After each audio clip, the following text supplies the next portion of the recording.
1865. The United States had just concluded a devastating civil war. By the dawn of the 20th century, America will have become a world power. But first, the groundwork had to be laid.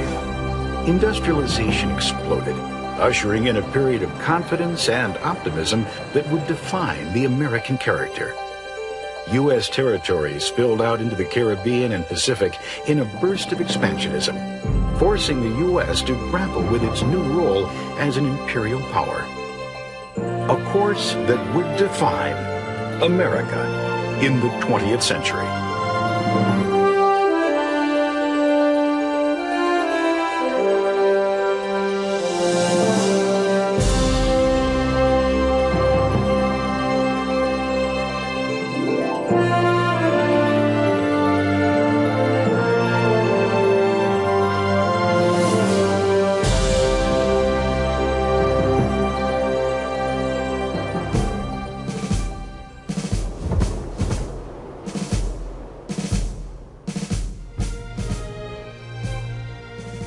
European nations had long established imperial colonies.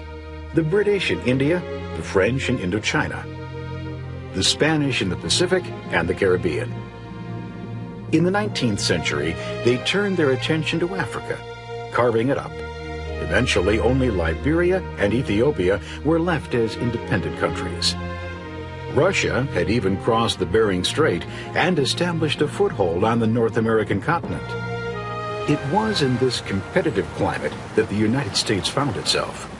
There were citizens who believed that if the U.S. did not join the land rush, it would lose out. What was the interest in expansion? There were three reasons. The most important was economic.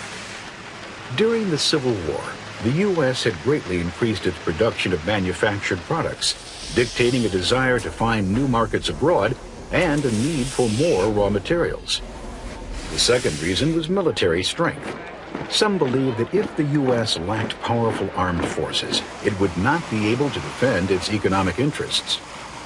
The third reason was the belief in the racial superiority of Anglo-Saxons, white people of English descent, especially the British and their American cousins.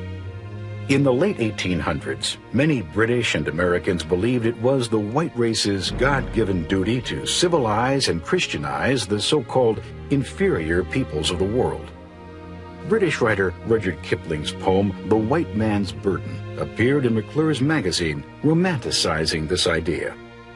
Take up the white man's burden, send for the best ye breed.